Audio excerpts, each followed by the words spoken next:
तो 2025 का आज दूसरा ही दिन है और 2 दिन में ही प्रधानमंत्री नरेंद्र मोदी ने 2025 का ऐसा ट्रेलर दिखा दिया है कि साल भर इंडी गठबंधन और उसके इकोसिस्टम की नींद उड़ी रहेगी। नरेंद्र मोदी इस साल भी इन्हें चैन से बैठने नहीं देंगे, क्योंकि जिस वक्त राहुल गांधी न्यू ईयर मना रहे हैं, जिस वक्त इंडी गठबंधन वालों से न्यू ईयर के जश्न की खुमारी नहीं उतरी, उस वक्त नरेंद्र मोदी ताबड़तोड़ एक्शन में है। साल के पहले 2 दिन में ही मोदी विरोधियों के एजेंडे की धज्जियां उड़ गईं। चाहे किसानों की बात हो, चाहे गरीबों की, चाहे खिलाड़ियों की बात हो, चाहे सिखों की, मुसलमानों की बात हो या कोई और एजेंडा, इस सब के नाम पर मोदी विरोधी जो भी माहौल बनाते रहे, साल के 2 दिन में ही नरेंद्र मोदी ने पूरा गेम पलट दिया। मोदी विरोधी शॉक्ड हो गए हैं कि ऐसा हो कैसे गया कि जिस दिलजीत दोसांझ को वो हीरो बना रहे थे, वो तो नरेंद्र मोदी का फैन निकला। जिन नरेंद्र मोदी को वो डिक्टेटर बताते फिरते रहे हैं, वो तो अपने दुश्मनों को भी फैन बनाने लगे हैं। जिन नरेंद्र मोदी के नाम पर मुसलमानों को भड़काया जाता रहा, वो सूफी दरगाह के लिए चादर भेज रहे हैं। जिन नरेंद्र मोदी के विरोध में किसानों को भड़काया जाता रहा, वो नए साल के पहले दिन से किसानों को भर भर कर सौगातें दे रहे हैं। नए साल के अभी 2 दिन, दूसरी तारीख, 2 ही दिन में पीएम मोदी ने कैसे पूरा खेल पलटा, जरा वो देखिए। विपक्ष प्रधानमंत्री नरेंद्र मोदी को दिन रात किसान विरोधी करार करने में लगा रहता है, लेकिन नए साल के पहले ही दिन पीएम मोदी ने किसानों के लिए बड़ा फैसला करके इस नैरेटिव को ध्वस्त कर दिया।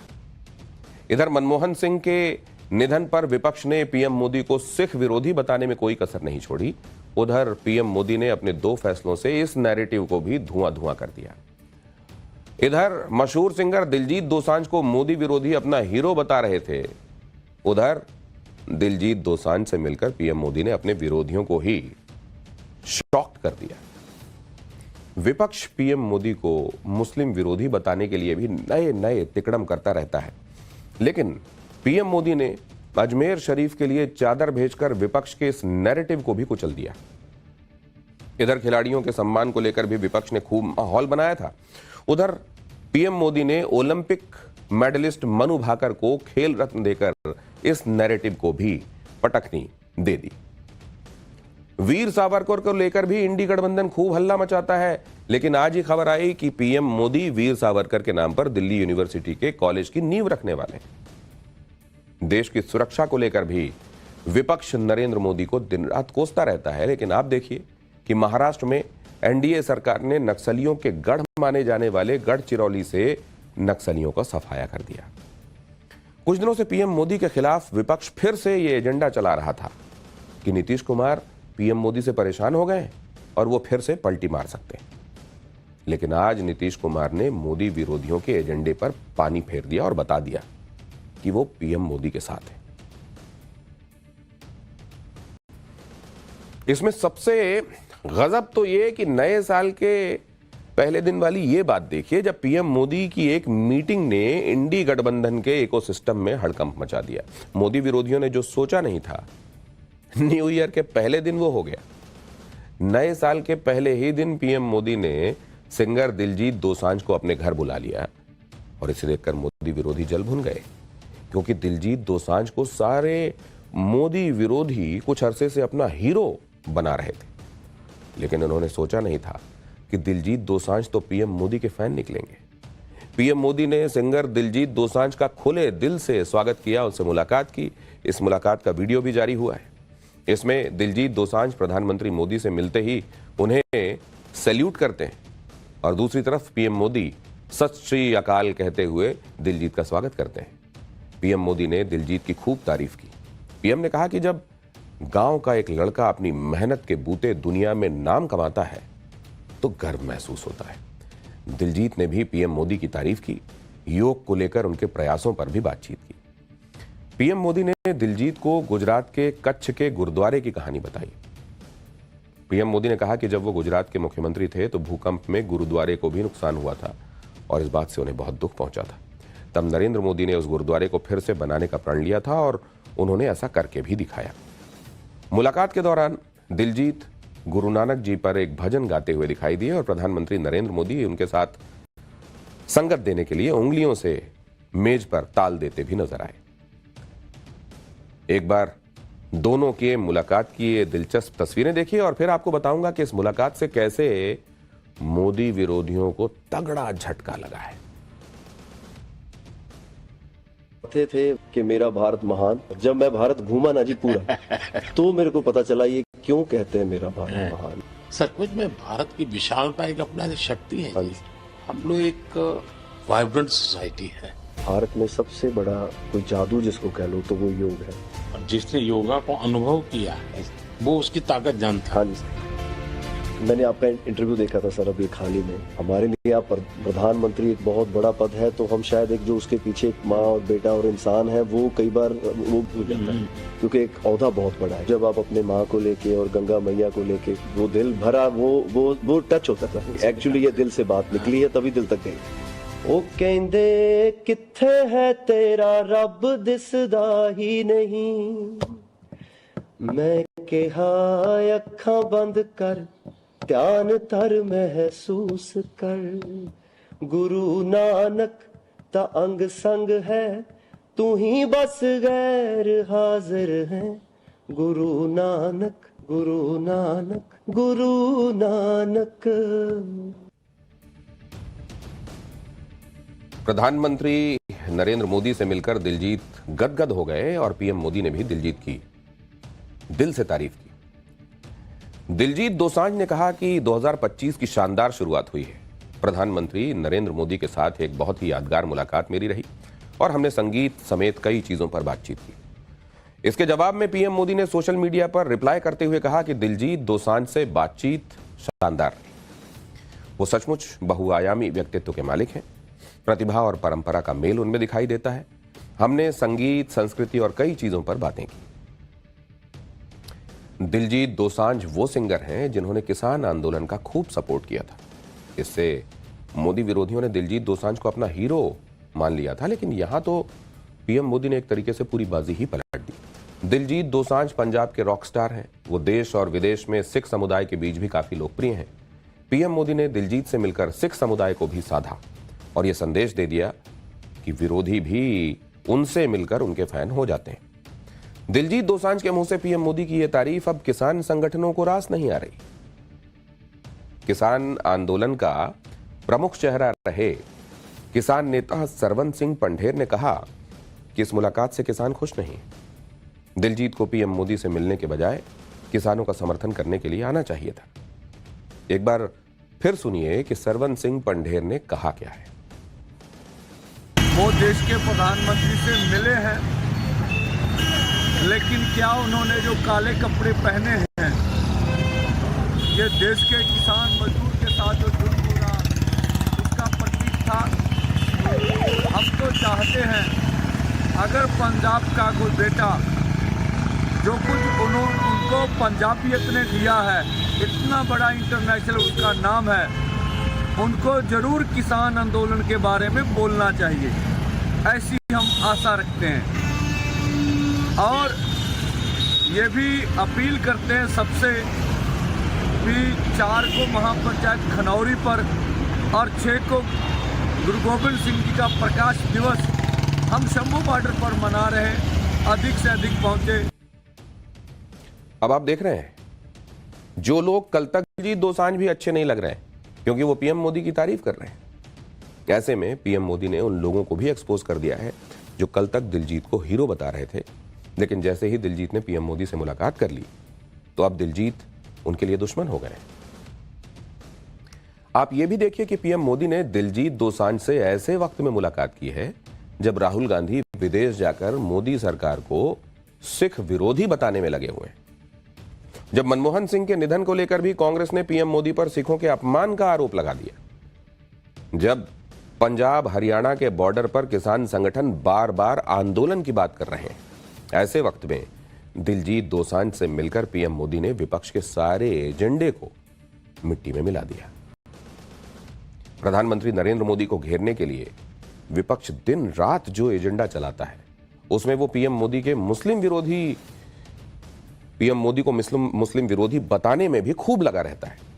अभी संभल में जो चल रहा है उसे लेकर भी इंडी गठबंधन यही माहौल बना रहा है, लेकिन नए साल पर पीएम मोदी ने इस एजेंडे को भी पंक्चर कर दिया। पीएम मोदी ने इस साल भी अजमेर शरीफ दरगाह पर चढ़ाने के लिए अपनी तरफ से खास चादर भेजी है। ख्वाजा मोइनुद्दीन चिश्ती के उर्स के दौरान अजमेर शरीफ दरगाह पर यह चादर चढ़ाई जाएगी। पीएम मोदी जब से प्रधानमंत्री बने हैं वो हर साल इस परंपरा को निभाते आ रहे हैं। आप भी ये देखिए कि साल के पहले ही दिन पीएम मोदी ने विपक्ष के एक सबसे बड़े एजेंडे को धुआं कर दिया। पीएम मोदी साल के पहले ही दिन काम पर जुट गए। बुधवार को कैबिनेट की मीटिंग बुलाई और साल का बड़ा फैसला किसानों को लेकर ले लिया। किसानों से जुड़े 2 बड़े फैसले मोदी सरकार ने लिए। पहला बड़ा फैसला तो ये कि किसानों को डीएपी फर्टिलाइजर का 50 किलो का बैग 1350 रुपए में ही मिलता रहेगा। यानी अंतर्राष्ट्रीय मार्केट में बढ़ी हुई कीमतों के बावजूद किसानों को महंगे दाम पर खाद नहीं लेनी पड़ेगी। और इसके लिए सरकार ने डीएपी पर 3850 करोड़ रुपए की अतिरिक्त सब्सिडी देने का फैसला किया है। वैसे सब्सिडी मोदी सरकार पहले से ही देती आ रही है। इस सब्सिडी को इस साल के लिए एक्सटेंड कर दिया गया है।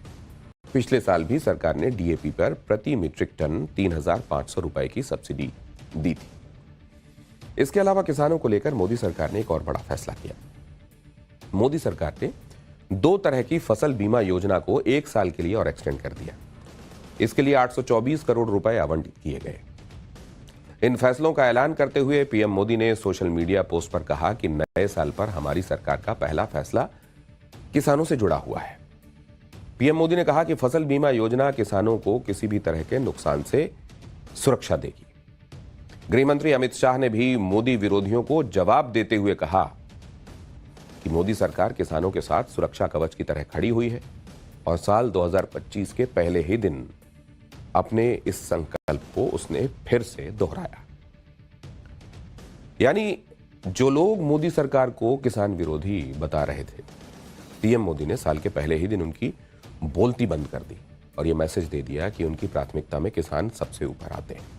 और यह मैसेज पीएम मोदी कई बार दे चुके हैं। तीसरी बार प्रधानमंत्री बनते ही नरेंद्र मोदी ने सबसे पहले जो फाइल क्लियर की थी वो भी किसान कल्याण से जुड़ी हुई ही फाइल थी। प्रधानमंत्री बनते ही नरेंद्र मोदी ने सबसे पहले किसान सम्मान निधि की फाइल क्लियर की थी। किसान सम्मान निधि की 17वीं किश्त में किसानों के खाते में 20,000 करोड़ रुपए भेजे गए थे। फिर खरीफ की 14 फसलों पर एमएसपी बढ़ाने का फैसला लिया गया था।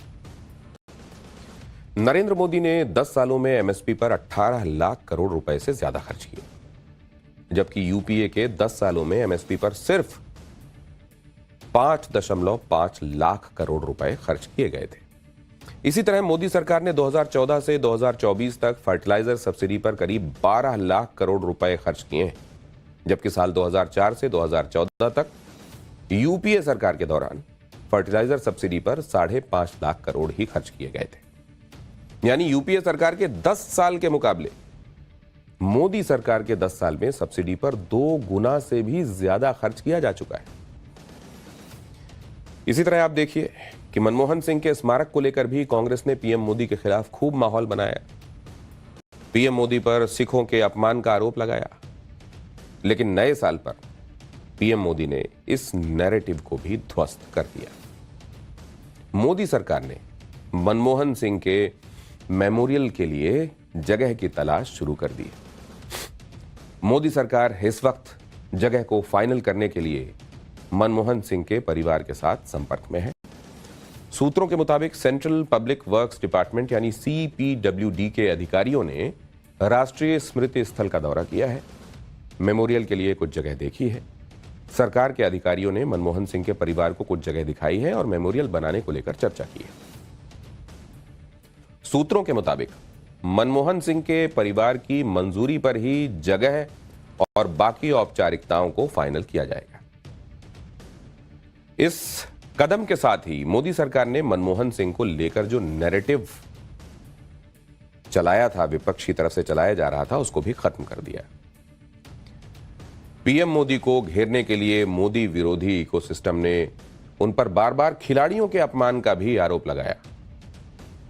हाल ही में जब खेल रत्न के लिए खिलाड़ियों के नाम पर चर्चा हुई तो यह कहा गया कि उसमें ओलंपियन मनु भाकर, मेडल जीतने वाली मनु भाकर का नाम नहीं है, क्योंकि मनु भाकर ने कांग्रेस नेताओं से मुलाकात की थी, इसलिए मोदी सरकार ने मनु भाकर का नाम लिस्ट से हटा दिया। लेकिन आज इस नैरेटिव की भी हवा निकल गई।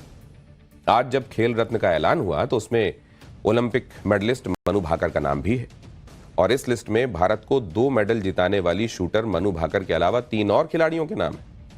इसमें चेस चैंपियन गुकेश का नाम है, हॉकी खिलाड़ी हरमनप्रीत सिंह का नाम है, पैरा एथलीट प्रवीण कुमार को भी मेजर ध्यानचंद खेल रत्न से सम्मानित किया गया है। लेकिन अब पीएम मोदी कल जो करने वाले हैं उससे तो इंडी गठबंधन और उनके इकोसिस्टम के दिलों पर छुरियां चल जाएंगी। जिन वीर सावरकर को ये इकोसिस्टम पानी पी पी कर कोसता रहता है, उन्हीं के नाम पर पीएम मोदी कल एक बड़ा काम करने वाले हैं।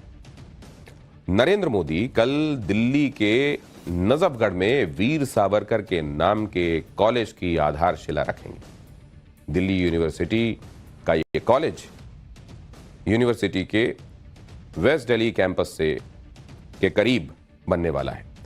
वीर सावरकर कॉलेज 140 करोड़ की लागत से बनेगा। हालांकि इस कॉलेज का नाम सुनते ही कांग्रेस भड़क गई है। कांग्रेस का कहना है कि वीर सावरकर की जगह कॉलेज का नाम मनमोहन सिंह के नाम पर होना चाहिए था। कांग्रेस नेता उदित राज को सुनिए जरा, जो वीर सावरकर के बहाने मोदी सरकार को कोस रहे हैं। उन्हें सुनिए और फिर बताऊंगा कि बीजेपी ने इस पर जवाब क्या दिया है। I oppose it because Savarkar kneeled down before British and he was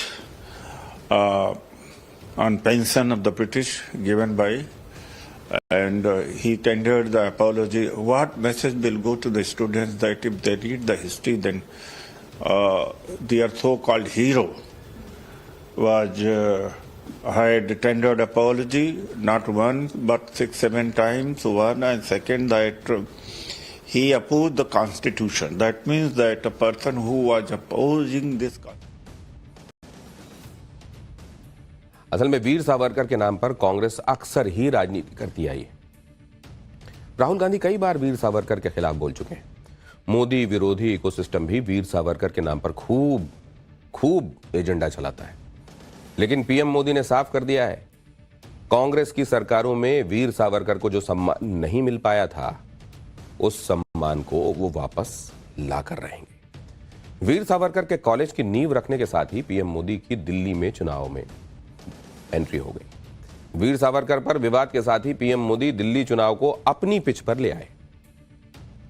जरा सुनिए इस विवाद पर बीजेपी नेताओं ने कांग्रेस को क्या कहा और फिर बताऊंगा इस विवाद में शिवसेना कैसे फंस गई है। वो तो करते रहता है, वो करते रहे, हम अच्छा काम करेंगे। जो नकारात्मक सोच के लोग हैं, जो हिंदू समाज के विरोधी हैं, जो सावरकर साहब के विरोधी हैं, वो विरोध करते रहेंगे, मगर हम देश की भावनाओं के अनुरूप आगे बढ़ रहे हैं। आम आदमी पार्टी के लोगों ने वायदा किया था 20 कॉलेज बनाने का। दिल्ली में 10 साल में एक नया कॉलेज नहीं बनाया। आज अगर केंद्र सरकार ये बना रही है तो वो कॉलेज का विरोध कर रहे हैं, वो सावरकर का विरोध नहीं कर रहे हैं। जो नजफगढ़ रोशनपुरा क्षेत्र वहाँ पर पूरा है और 140 करोड़ का प्रोजेक्ट है और नजफगढ़ जो क्षेत्र है नाहरगढ़ को जिसको पहले जाना जाता था, वो वीरों की भूमि है और वो वीरों की भूमि वीर सावरकर जी का सम्मान करती है। उद्धव ठाकरे की शिवसेना भी वीर सावरकर को अपना आदर्श मानती है, लेकिन उद्धव ठाकरे अभी कांग्रेस के साथ गठबंधन में है। इसलिए कांग्रेस के विरोध पर शिवसेना धर्म संकट में फंस गई है। शिवसेना के नेताओं से कुछ बोलते ही नहीं बन रहा, तो कह रहे हैं कि उनके नाम पर कॉलेज बनाने से क्या होगा, उनके विचार भी सबको अपनाने चाहिए। सुनिए एक बार कि उद्धव ठाकरे की शिवसेना के नेता कैसे इस मुद्दे पर फंसे हुए। अच्छा, सावरकर जी को तो भारत रत्न देना चाहिए। हम तो बार बार मांगनी कर रहे हैं ना, शिवसेना तो बार बार मांगनी कर रहे हैं सावरकर ये भारत रत्न इनको देना चाहिए। ये तो हमारी मांग बार बार रही है। अच्छा, सिर्फ सावरकर का नाम कॉलेज को होके नहीं चलेगा, सावरकर के विचार भी सब में लाना चाहिए। सरकार सिर्फ सावरकर का नाम लेती है लेकिन विचार तो नहीं लाती। तो एक तरफ दिल्ली चुनाव का नैरेटिव पीएम मोदी ने सेट कर दिया, उधर बिहार में भी बड़ी हलचल चल रही है। नीतीश कुमार के बारे में अलग अलग तरह की बातें हो रही हैं। कई लोग तो ये तक दावा करने लगे थे कि नीतीश कुमार फिर से पलटी मारने जा रहे हैं। और इस बीच लालू यादव भी नीतीश कुमार को ऑफर दे रहे थे, जिससे हलचल और मच गई थी। लेकिन नीतीश कुमार ने सामने आकर सब कुछ क्लियर कर दिया और इसी के साथ एक और एजेंडा नरेंद्र मोदी के खिलाफ नए साल में ध्वस्त हुआ। सुनिए नीतीश कुमार ने क्या कहा। लालू यादव ने स्वागत किया है, कह रहे हैं कि आएंगे तो ले लेंगे हम लोग। दरवाजा खुला हुआ है नीतीश जी के लिए। लालू यादव ने स्वागत किया है, कह रहे हैं कि आएंगे तो ले लेंगे हम लोग। दरवाजा खुला हुआ है नीतीश जी के लिए। नीतीश कुमार को लालू यादव का ऑफर आया तो इस सवाल पर तेजस्वी यादव से भी पूछा गया। उन्होंने क्या कहा वो भी सुनना चाहिए। आप पत्रकार लोग आप पूछते रहते तो क्या बोलेंगे? आप लोग को ठंडाने के लिए बोले। आप पत्रकार लोग आप पूछते रहते तो क्या बोलेंगे? आप लोग को ठंडाने के लिए बोले। यानी बिहार में जो कुछ भी अटकलें चल रही हैं, नीतीश कुमार के नाम पर जो भी बातें चल रही हैं, उसमें फिलहाल मोदी विरोधियों को बहुत खुश होने की जरूरत नहीं है, क्योंकि नीतीश कुमार ने उनके अरमानों पर पानी फेर दिया है। पाठशाला में अब अगली क्लास, और अगली क्लास में चैप्टर्स कौन कौन से हैं? योगी ने ऐसा क्या तगड़ा एक्शन ले लिया कि ओवैसी अचानक सुप्रीम कोर्ट पहुंच गए। मुस्लिम वोटों की लड़ाई में सबसे नया खेल क्या है, और क्या इस खेल में ओवैसी से अब अखिलेश यादव पिछड़ जाने वाले हैं? चैप्टर यह भी कि संभल में योगी के पुलिस ऑफिसर की गदा से क्यों घबरा गई है अखिलेश की पार्टी।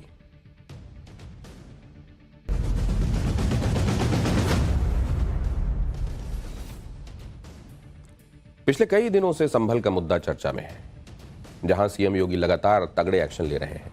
लेकिन इसी संभल के सहारे मुस्लिम वोटों की वो भयंकर पॉलिटिक्स भी हो रही है, जिसमें ओवैसी सबको पछाड़ना चाहते हैं। ओवैसी अब संभल के बहाने मुस्लिमों में और डर भरने की कोशिश कर रहे हैं। लेकिन ओवैसी की परेशानी यह भी है कि संभल यूपी में है, जहां सीएम योगी का राज, और सीएम योगी ने साफ कर दिया है कि संभल में जो भी कानून के दायरे में किया जाएगा वो किया जाएगा, खम ठोक कर किया जाएगा। और इसीलिए ओवैसी हैदराबाद में बैठे बैठे भड़काऊ बयान दे रहे हैं। ओवैसी की तरह एनडी गठबंधन भी मुस्लिम वोट के लिए खुलकर वक्फ बिल और वर्शिप एक्ट का विरोध कर रहा है। एनडी गठबंधन के नेता भी सुप्रीम कोर्ट में अर्जी लगा रहे हैं। कुल मिलाकर वर्शिप एक्ट और वक्फ एक्ट के सहारे ये माहौल बनाने की कोशिश की जा रही है कि मोदी और योगी एंटी मुस्लिम है। देखिए, असल में ओवैसी कह रहे हैं कि वक्फ बिल से मस्जिदों को छीन लिया जाएगा। वक्फ में, संभल में वक्फ की जमीन पर असल में पुलिस की चौकी बनाई जा रही है। ओवैसी ने वर्शिप एक्ट के समर्थन में एससी में याचिका डाली है। इंडी गठबंधन भी वक्फ बिल का विरोध कर रहा है। वर्शिप एक्ट के समर्थन में एससी जा सकता है, सुप्रीम कोर्ट जा सकता है इंडी गठबंधन। यानी सभी को यह दिख रहा है कि वक्फ बिल और वर्शिप एक्ट के सहारे मुस्लिमों के वोट को हासिल करने की खुली लड़ाई चल रही है। जबकि दूसरी तरफ वक्फ और वर्शिप एक्ट के जरिए जिन हिंदू प्रतीकों को अब तक छिपाया गया था, वो धीरे धीरे सामने आते जा रहे हैं। उसकी चर्चा तेज हो रही है।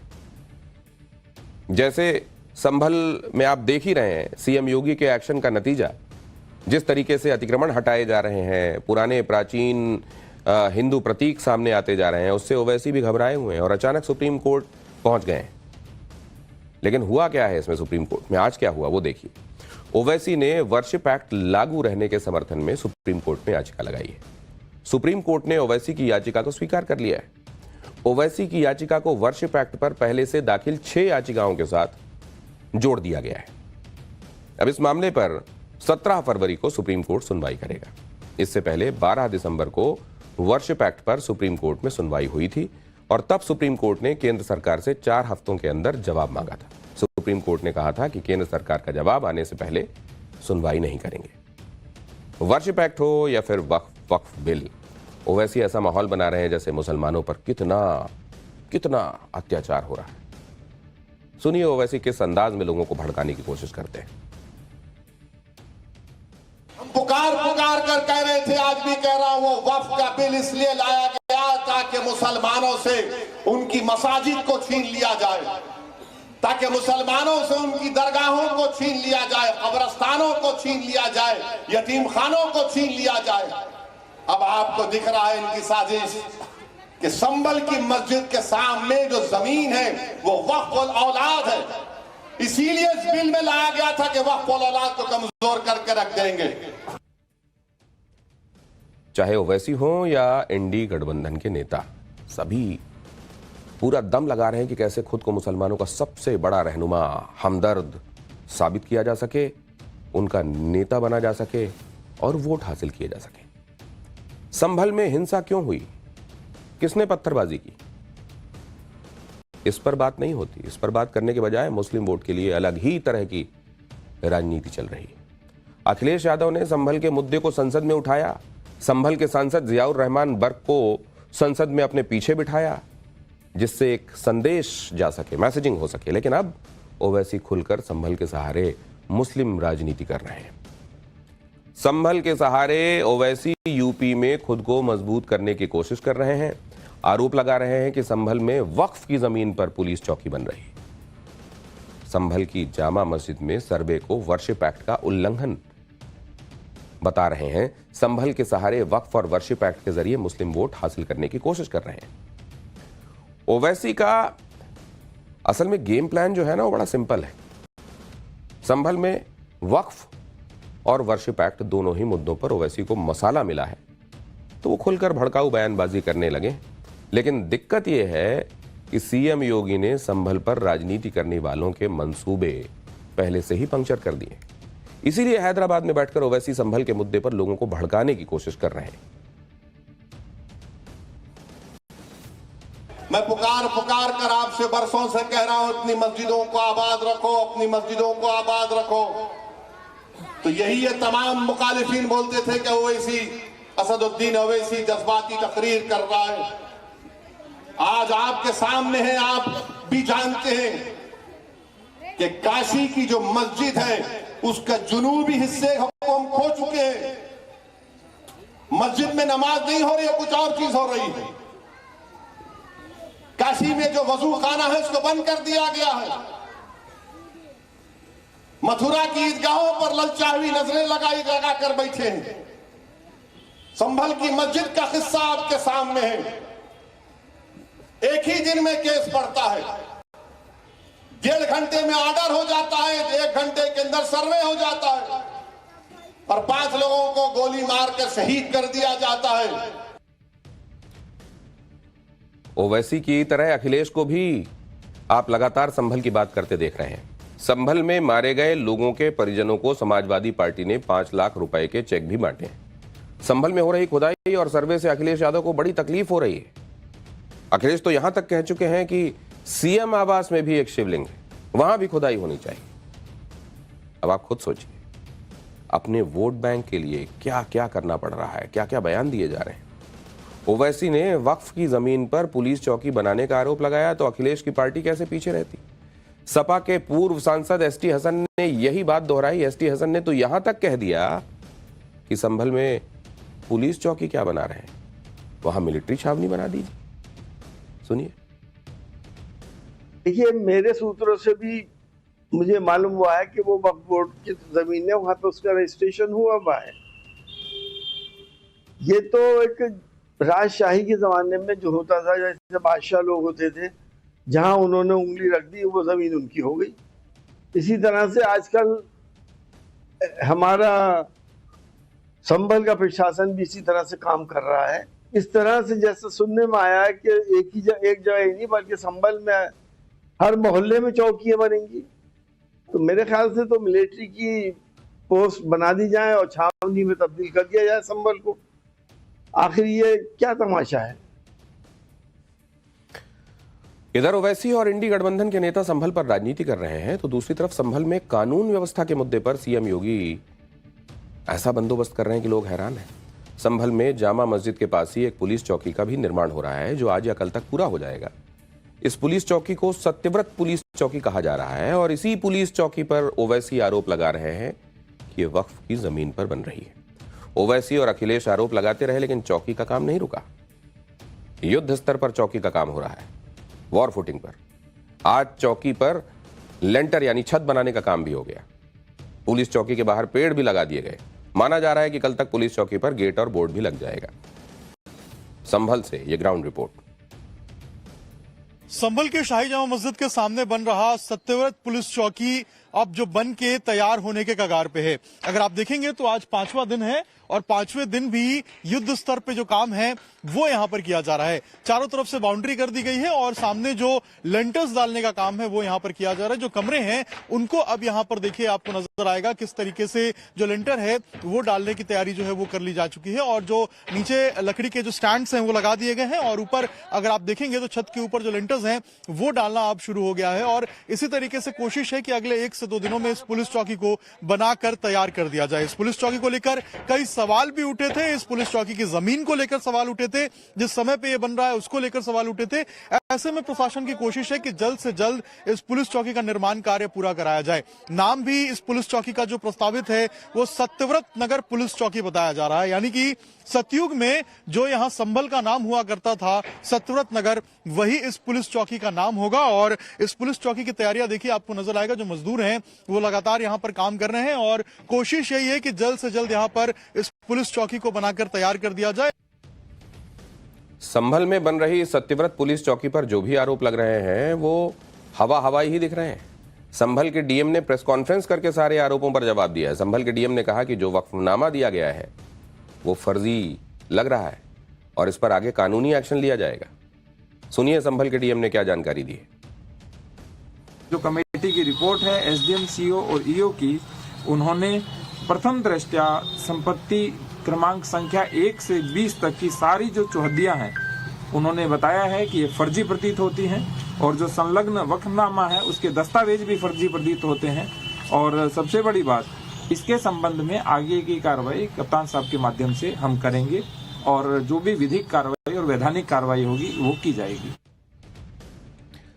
संभल में जितनी खुदाई हो रही है उतना ही वहां से सनातन के पुराने प्रमाण निकल के सामने आ रहे हैं। संभल में शाही जामा मस्जिद को लेकर जो विवाद हुआ उसके बाद वहां लगातार सर्वे और खुदाई का काम हो रहा है। अतिक्रमण हटाने के लिए एक्शन लिया जा रहा है, जिससे ऐसे ऐसे सनातन के प्रतीक मिल रहे हैं जो हैरान कर देने वाले हैं। किसने सोचा था? किसी ने नहीं सोचा था कि संभल में सैकड़ों साल पुराने निर्माण के बारे में पता चलेगा। 1720 में राजा आत्माराम की बनाई हुई बावड़ी मिलेगी। बावड़ी में 2 मंजिला इमारत और कुआं भी मिलेंगे। दीपासराय इलाके में 46 साल से बंद एक मंदिर मिला। सराय तरीन इलाके में भी राधा कृष्ण का मंदिर मिला। लक्ष्मणगंज में खंडहर नुमा बांके बिहारी का मंदिर मिला। खग्गू सराय इलाके में कई सालों से बंद कूप भी मिला। संभल में पुराने मंदिर और हिंदू प्रमाण मिलने का सिलसिला अब भी जारी है। महमूद सराय इलाके में अतिक्रमण हटाने के दौरान एक मंदिर का और पता चला। इस मंदिर पर अवैध कब्जा करके इसको बंद कर दिया गया था। स्थानीय लोगों का कहना है कि सैकड़ों साल पुराना यह मंदिर है जिसे अब प्रशासन ने खुलवाया है। वहां से रिपोर्ट देखिए ध्यान से। संभल के महमूद का सराय में आज कुएं की खुदाई हो रही है। उसी के बगल में एक मंदिर है। ये देखेंगे आप, एक छोटा सा मंदिर है और यहीं पे जो महिलाएं हैं वो जुटी हुई हैं, पहुंची हुई हैं और बता रही थी कि यहाँ पर जो दरवाजा है मंदिर का उसको बंद कर दिया जाता है और यहाँ पर जो कब्जा है वो हो गया था। यहाँ पे कुएं पे भी अवैध कब्जा था, लोग बता रहे थे और वही कारण है कि उन्होंने प्रशासन से रिक्वेस्ट किया था और उसके बाद यहाँ पर जो कुएं की खुदाई है वो आज हो रही थी।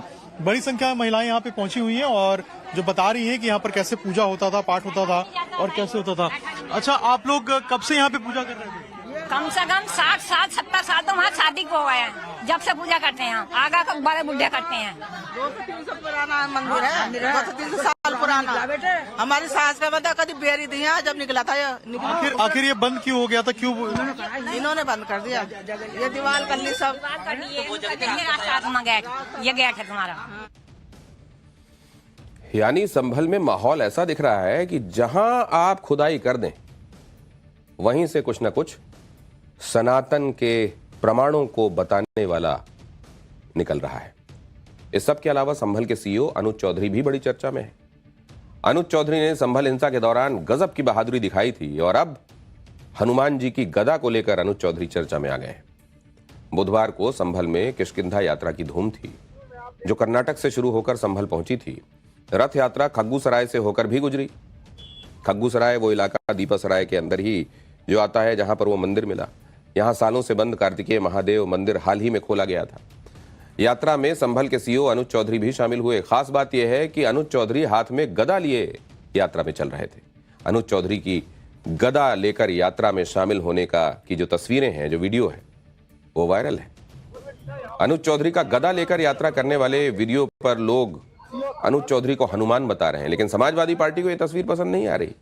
समाजवादी पार्टी के नेता उदयवीर सिंह ने कहा कि वो हनुमान जी नहीं बल्कि वर्दी में मदारी के बंदर की तरह लग रहे हैं। सवाल यह है कि संभल में जो भी हो रहा है, क्या उससे समाजवादी पार्टी घबराई हुई है? क्योंकि समाजवादी पार्टी के सारे पैंतरे सीएम योगी के सामने फेल होते जा रहे हैं, या इसीलिए समाजवादी पार्टी के नेता इस तरह की बातें कर रहे हैं?